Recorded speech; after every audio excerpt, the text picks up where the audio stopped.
Saludos fanáticos y fanáticas de Boxeo 24/7 y del boxeo en general. Espero que estén teniendo todos un lindo domingo, buen fin de semana, lluvioso como la misma palabra, pero estamos aquí en vivo y a todo color. Y claro, ¿cómo vamos a empezar sin darle las gracias a nuestro público, a ustedes? Y también quiero darle gracias a nuestros dos auspiciadores. Empezamos con Tanis Diamond Boutique, los mejores en prendas y accesorios. Mi gente, es una joyería 100% digital. Entra a la página, díganle me interesa esta y ella con mucho gusto se la reserva. Mi gente, por $5 nada más, ¿ok? Ya saben, 100% digital, precio bueno. Usted quiere una pulsera, collares, pantallas, clip de pelo. Y mi gente, por aquí en secreto, también tengo para hombres, ¿ok? Así que no hay excusa. $5 más taxi envío. Se hace envío a todo Puerto Rico e Isla de Uno. Que saludos a nuestra gente de Tanis de Boutique. Siempre dando buena joyería para todos ustedes. También queremos agradecerle a Ditos and More. Si usted vive en Florida y pronto, saludos a mi mamá, saludos.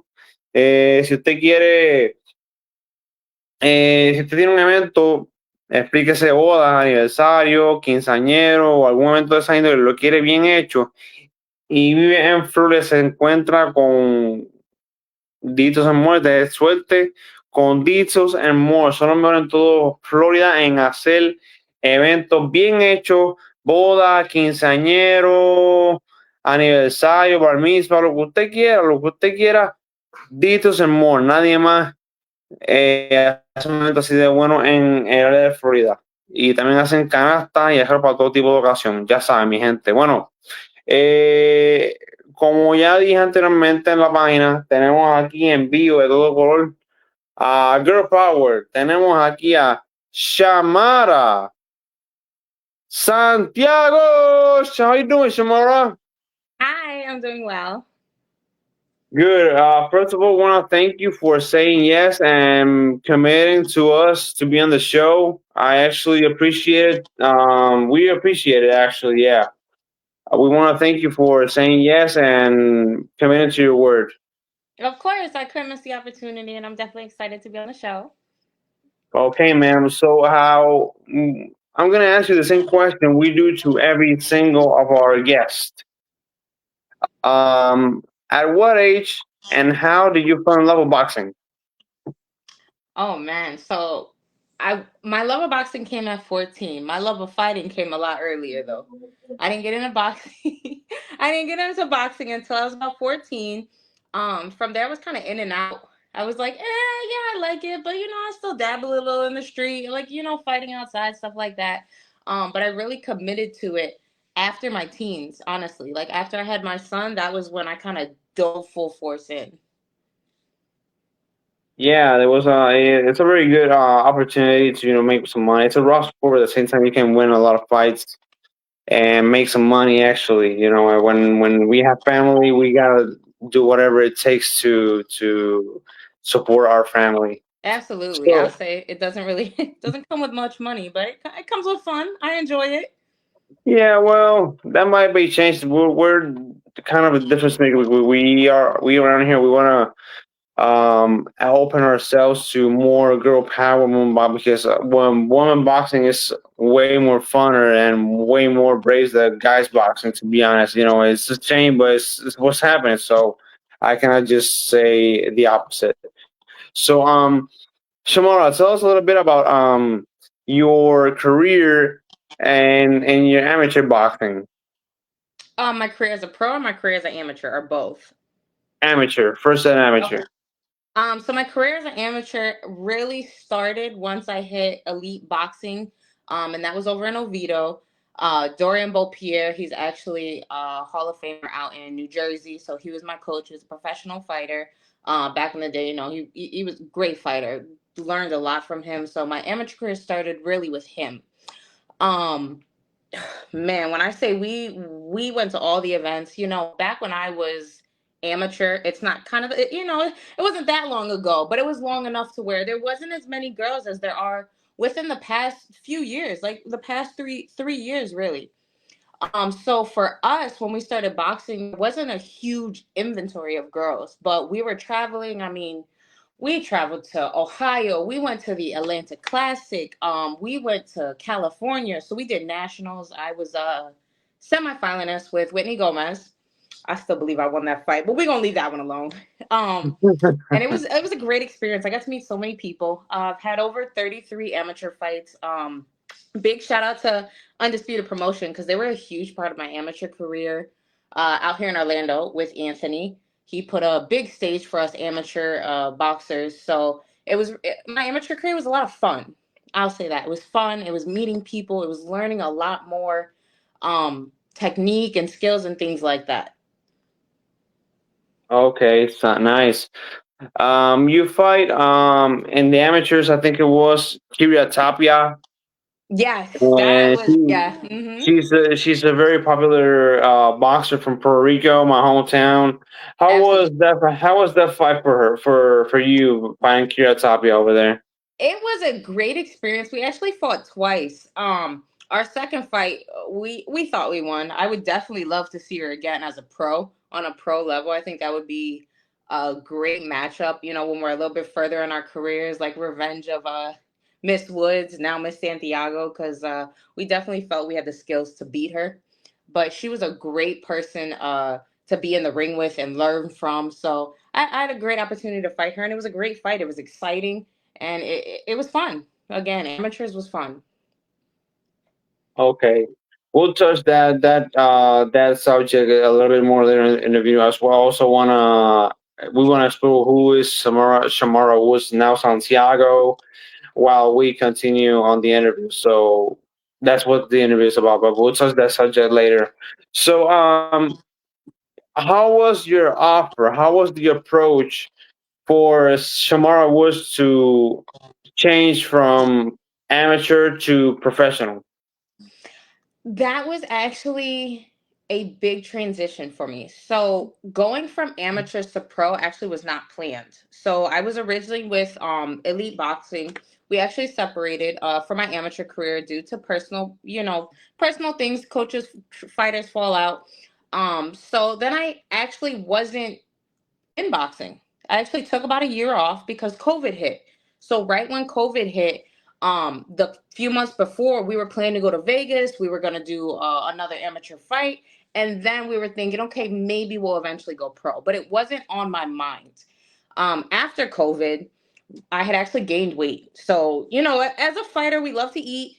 I was eating, enjoying life because I spent so many weeks in camp and fighting every other week as an amateur. We could fight as much as we want. There was no real restrictions. So I moved to Pennsylvania. I got a new coach, Fernando Arroyo, from Puerto Rico. Amazing coach. Um, I actually came on vacation to Florida, and one of my friends introduced me to one of the matchmakers. Was like, oh, they're having a pro card. Come be on our card. We'll cover everything. And I was like, okay, you know what? That sounds like a good idea. So I called my coach and I was like, hey, like we have this opportunity where they'll cover everything. We just got to come fight. Like I think I'm ready. And I had only had like two, three, maybe four amateur fights with this new coach when we decided to go pro. So it was Okay. a last minute kind of like, yeah, let's do it. I'm ready. Okay, the cover thing. Who will say no to that? Actually, so thank you for that introduce. So I wanna talk about your debut, which was in April 1st, 2023, Hmm. in the Carrera Royal Orlando, Florida. Great place to make boxing. They make like a lot of huge fights. I was there actually. And how do you feel in your debut, being that your first fight without headgear and smaller gloves and all that kind of stuff? How did you feel? I felt ready. Like I was so calm, and I know a lot of people kind of get nervous, but because I feel like I fought so much as an amateur and we fought so many different places, I had seen so many different styles and had that opportunity. When we did go pro, I had such a great coach that I felt 100% ready. There were no nerves, no nothing. I was ready to get in there. I knew I was more skilled. Of course, we all think that when we go into the boxing ring, but I felt calm. It was a great experience. It was a great card to fight on, and I was so thankful for them to reach out to me and offer that to me. Okay. And you won by it was a great card because there was so many rookies like Giovanni Estella, Adrian Hmm. Pinheiro, Isabel Somora, Brandon Lynch, Jonathan Cortez, Yeah. and people like that. And you were also yourself a prospect, and you won by you hurt your opponent, you dropped her. If my mind doesn't fail, Hmm. was that something that you like? Okay, I got her down. I'm gonna knock. You tried to knock her out, or you didn't? No, not at all, actually. So my boxing coach always drills different types of scenarios. So his biggest thing is composure. When somebody's down, see how they are. If you can go in for the kill, go in for it, but don't get sloppy, don't get reckless, because that's how you take unnecessary punishment. So I dropped her, and I just kept pressing. I wanted to get my rounds in. We kept pressing forward, so it was like, um it was more a battle to show my skill rather than knock her out. I wanted to show people that, I'm on a level of fighting that you're not really going to see often. Okay, nice, nice. So your second fight was also in Orlando. There was Johnny Hmm. Stelles, Julio Rosa, and you fought an opponent that had a lot of fights and a lot of rounds on her. How did you feel for that fight? I will say I had actually seen her fight in Philly. So she was somebody I had watched fight. I will say that fight, I was a little more nervous, not based off of skill, but based off of the fact she had so much ring experience. And when you get into the ring with somebody who's been hurt, who's been knocked down, or any of those scenarios, they're a warrior. There's somebody that's not gonna go down easily. And there's somebody that's gonna keep pressing forward. So we drilled and we drilled that. I was nervous actually going into that fight, and then once I got in the ring and I mastered that first round, I was like, I got this. Okay. So your next fight was in Bethlehem, and it was your first draw. Yes. You felt that you won that fight, or you felt that you did enough to win, or you think that the draw was a fair thing to do? I definitely felt like we did enough to win. I would have liked to have produced more, but I definitely felt I edged it a little bit more. Michelle Nogue, was definitely a super hard, tough opponent. She's from the military, I believe, National Guard or something like that. So, I'm familiar with her. Very tough, very great cardio, but skill wise, again, I felt we edged it just a little bit more. But you never know what the judges are looking for. Okay, okay. So now I see that after that you've been fighting in Colombia for like Hmm. 4, 5 fights. They've been winning by KO. Hmm. Is that something like you have been working on the gym, or is it something that just came out because why do you think that changing Shamara that you winning all now you only fight by KO? I definitely say we were learning a lot better shot placement. So, transitioning from amateurs to pro is really about committing to your punches and not throwing excess just to throw. Getting our timing down, getting our power down, adding in the strength and conditioning. That really makes a difference that a lot of fighters don't necessarily capitalize on. Powerful legs is going to equal a powerful punch. Scientific fact. So definitely from there, my coach was drilling with me so much. Yeah, I mean, we're in the gym twice a day, every day. My coach is huge. He's old school Puerto Rican, real straight from the islands, and he's real big on running. So just little things we tweaked from learning from the Michelle fight. I definitely learned a lot from that draw. That kind of pushed me into the next level. Okay, it's really nice. So you had your first title. It was a race regional the UBO Mhm. light championship. How do you feel having your first opportunity for a regional championship in Colombia? It meant a lot to me. The fact that we were offered that, the fact that we were able to, go through camp and have that opportunity. I know There is a little bit of differences when it comes to different belts like the WBC, WBO. But in my opinion, every belt means something. It's something. It's something that we worked so hard towards.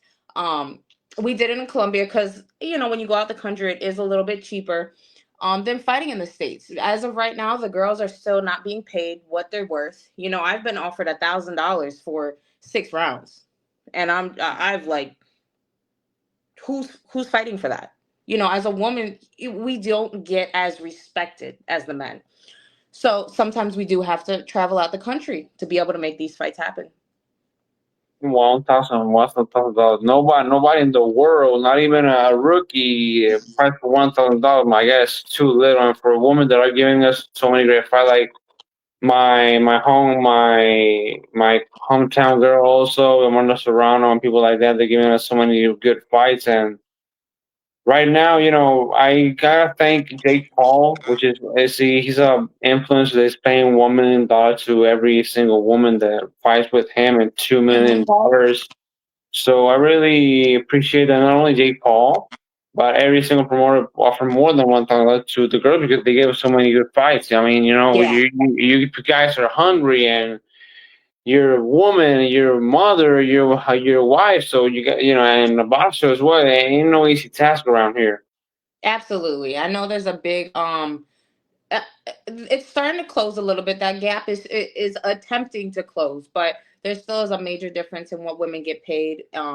And I know they talk a lot about we fight, a minute less, which to me, we might fight 1 minute less, but we train 10 times harder. I mean, I've seen these women in the gym and they are absolute monsters. So I would definitely like to see women get paid more, but it's such a huge blessing and a great thing for women's boxing. What Jake Paul's doing, what the women pioneers are doing, Amanda Serrano, even Clarissa Shields. I'm a huge fan of her. Alicia Baumgartner. Like, these are girls I watched, as an amateur, and I really looked up to and really looked at their fighting style and just loved their dedication to the sport.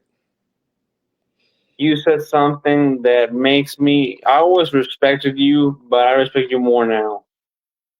And it's that you look at all those other fighters, and you look up to them, you respect them, and that's something that I really appreciate in every single athlete that we have on the show. So I really respect you more now. So Shamara, let's talk about you as a boxer right now. How do you consider yourself as a boxer? Are you a power puncher, brawler, technician? How do you catalog yourself as a fighter? Depends on the fight. I believe a great fighter is someone that's well rounded. And as what I drill with my coach, we drill power, we drill precision, we drill throwing punches and bunches. So every fight is tailored to the kind of opponent I have, and I have footwork, I have power. So I'd like to say I'm a well-rounded fighter, and I thoroughly believe that, and you can see it in my fights. Every fight is an improvement for me, but every fight definitely shows the different things that I'm capable of. Okay, nice, nice. So, we Latino people are somewhat desperate. I know you had your fights in August. Is there something around for Shamara in the near future? Is there nothing yet, or how do you think how is your career going? Do you have something around, or there's nothing yet? Nothing at the moment. So a lot of people I would say don't necessarily know. So last year while I was fighting with a slightly torn rotator cuff and labrum, and it got progressively worse to where it completely tore. So my last two fights, I was actually fighting with a torn labrum and a torn rotator cuff. So I had surgery in the end of August after my title fight. So right now I'm really just in rehab. We're trying to get back into obviously boxing. I actually just started going back to the boxing gym because at one point I couldn't even the amount of pain I was in from the surgery was just unbelievable. I thought I was going to be in the gym next week because I had elbow surgery last year as well. I was like, yeah, I'll be in the gym after surgery. No, it's a very long and hard process. So I am battling with that right now. Whoops. Gente, un pequeño problema técnico ahí con Shamara. Vamos a ver si la podemos tener de nuevo aquí. Okay, there we go. There was Apologize. little. Yeah, I was getting There, some phone calls. I thought I stopped them. But as of right now, we are aiming for the end of the summer, as long as nothing, goes wrong in rehab. okay, so right now you're in rehab. You were injured, and your pain was unbelievable. So you know what, Shamara? Let's play a little game. Let's say that I'm a matchmaker. Let's say that I'm a matchmaker. Shamara, I have a fight. How about it? Would you like to fight Kiria Tapia next? It would definitely be a possibility, but of course, I can't reveal what we have in our back pocket just yet. But it's definitely a fight we're looking at for the near future if she's open to it. Okay, definitely, and I would love to watch it. First row, and so you have only one draw. Would you like a rematch against your draw opponent, or is something nothing? Is something that you don't want to do? Not necessarily, no. It's not something that piques my interest. Every fight is a learning experience. I learned from it. Maybe in the future we'll meet again, but it's not something that's on our play cards at the moment. Okay, so Shamara, I want to thank you for being in the show. Any other last word for anybody who's watching the interview? Um, yeah, the 135-pound division. Just be ready when I come back because I'm coming back full force. There you go, people, and we would love to see Shamara fight. If it's not Kiritapia, maybe any other boxer.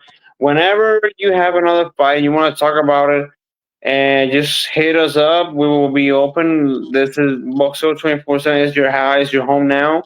We will with all our athletes. If you want to talk about something else and give us some advice about your next fight, just hit us up and we'll give you the same space that we give to every single boxer that we interview.